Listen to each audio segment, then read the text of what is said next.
23ኛ ቀኑን ያስቆጠረው ዘመቻ አንድነት በበርካታ ቦታዎች ውጊያ እየተደረጉ መሆኑን ለኤምኤስ የደረሰው መረጃ ያሳያል። ዛሬ ሚያዝያ 2 ቀን 2017 ዓ.ም የዘንገና ብርጌድና ጊዮን ብርጌድ በጋራ በጥምረት ባደረጉት ኦፕሬሽን ድል እንዳገኙም ገልጸዋል። ይህንን በተመለከተ ፋኖ አለበላወቀ የዘንገና ብርጌድ የህዝብ ግንኙነት ኃላፊ መስመር ላይ አግኝቼዋለሁ። ፋኖ አለበል ስለ ጊዜ አመሰግናለሁ። ዛሬ የነበረው የአውደ ግንባር መረጃዎች ልትገልጽልን ትችላለህ? እሺ እኔም አመሰግናለሁ። እንግዲህ ዛሬ በተካሄደው አውደ ውጊያ ጎጃማ በምድር ክፍለ ጦር ለሶስተኛ ጊዜ ያካሄደ ነው። በዚህ አንድነት ዘመቻ ማለት ነው። ጎጃማ በምድር ክፍለ ጦር በተለይም ቲሊ ዘንገና ብርጌድና ጊዮን ብርጌድ በጥምረት ለሶስተኛ ቀኑ ጠላት እንደባቀ የመጡበት ቀን ሆኖ አልፏል።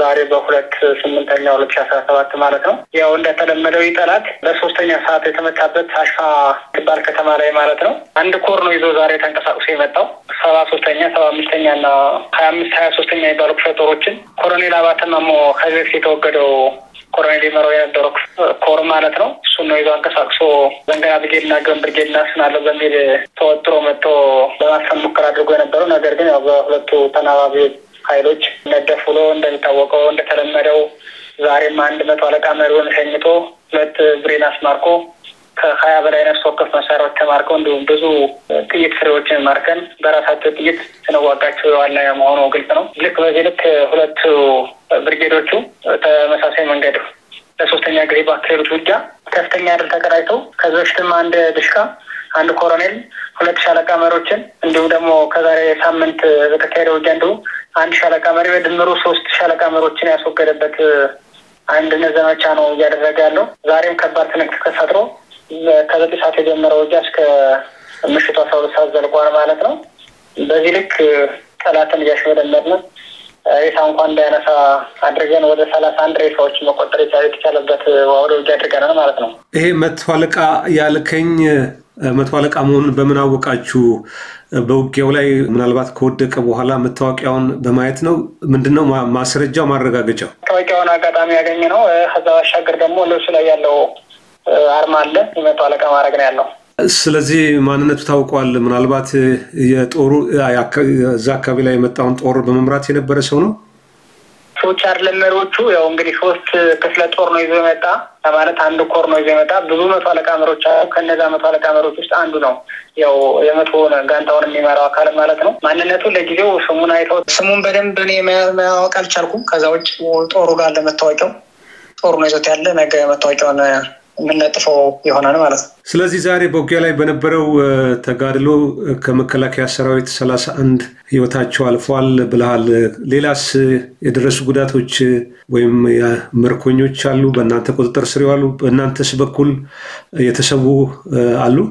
ነው እንግዲህ ያው ከባድ ትንቅንቅ የተፈጠረው ልዩ ኦፕሬሽን ማለት ይቻላል። ዛሬ አንድ ኮሪያ ዘብን ነው ከተደጋጋሚ ጊዜ ሁለት ብርጌድ ለማፈን ሙከራ ማድረግ ግን አልችል ብሎ መስዋዕት እየከፈለ መመለሱ የታወቀ ነገር ሆነ። ይህ ተከትሎ አንድ ኮረ መሐማዝ የተነሳ በጣም ከፍተኛ ትንቅንቅ የተካሄደው ነገር ግን በዚህ ውጊያ በወገን በኩል 2 የተሰዋ አጋጥሞናል። ከዚህ ባሻገር ምንም አይነት መስዋዕትነት ሳይከፈል በጠላት በኩል 31 በአይናችን ያየነው ሬሳ ወድቋል። ከዚህ ባሻገር በሀያዎቹ የሚቆጠሩ ክላሽንኮቭ መሳሪያዎችን ያነሳነ 2 ብሬኖችን እንዲሁም በጣም ብዙ ቁስለኞችን ወደ ኋላ ሲጎትቱ ነው ያየነው እና ከፍተኛ ኪሳራ ከባለፈው ያልተናነሰ ምት ነው ያረፈበት በጠላት በኩል። በዚህ ልክ አባት ንቅናቄ ስናደርግ አመሸ ነው። አሁን ምሽት ነው እንግዲህ ያው ከበስተጀርባ የጨለማውን ድምጽ የሚያንጠባርቅ ድምጽ ይሰማኛልና አሁን ጦርነቱ ተጠናቋል ወይስ እናንተ በመደበኛም በሽምቅም እየተዋጋችሁ አጥቅጣችሁ አካባቢ ላይ ርቃችኋል ወይስ መንግስት የጸጥታ ኃይሎች ወደ መጡበት ተመልሰዋል? ኃይሉ ባለበት ነው በመጣበት ነው። ጦርነቱም እንደቀጠለ ነው። ከመሸቱ የተነሳ ያው ፍትህ መታየት ሳልተቻለ ነው እንጂ ሁላችንም ቦታችን ይዘን የተጠባበቅን ያለነው ነገም የሚቀጥል ይሆናል በንጋቱ ማለት ነው። ማታም እንቅስቃሴ የሚደረግ ከሆነ በዚህ ልክ ተዘጋጅተን እየጠበቅነው ያለንበት ሂደት ነው ያለ። ጠላት ወደ ኋላ አይመለስ አልቻለም። እኛም ከበን ተቀምጠን ያለ ነው ማለት ነው። እንግዲህ በእናንተና በመንግስት በኩል ያለው ልዩነት በዋናነት መንግስት መካናይዝድም ድሮንም አየርም ስለሚጠቀም ያ ለጦርነቱ ላይ እንደ ግብዓት አልተጠቀሙበትም። በዚህ ደረጃ ይህንን ድል ልታገኙ የቻላችሁበት ምክንያቱ ምንድን ነው? መልካም እንግዲህ እንደሚታወቀው ይሄ መንግስት ተብዬው ዙፋን አስጠባቂ ሰራዊት ወንበዴ ስርዓት እንደዋናነት ህዝባችን ላይ ነው ከባድ አደጋ እያደረሰ ያለውና በሜካናይዝድ ኃይል ይጠቀመ አንድ ድሮኖችንም ከባባድ መሳሪያዎችን መድፍና ዙያ 3 እንዲሁም ዲሽቆችን የተጠቀመ ነው ህዝቡን እየረበሸ ህዝቡን እየጎዳ ያለው። በእኛ ግን ምንም አይነት ማድረስ ባልቻለበት ሂደት ላይ ህዝቡ ላይ ከፍተኛ ጉዳት እያደረሰ እያስተናገደን ያለ። ነገር ግን እሱ በሚጠቀመው ኃይል ድሮንም ሆነ አየር ኃይል ለመጠቀም እኛ ጋር በዋናነት ምቹነት ይጎለዋል።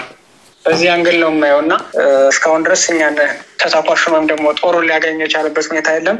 ህዝቡን ግን እየጨፈጨፈ መቀጠሉ ዛሬም ብዙ ቤቶችና ሀብት ንብረቶች አውድሟል ማለት ነው። እንግዲህ ያው የጦርነት አስከፊነት የታወቀ ነው።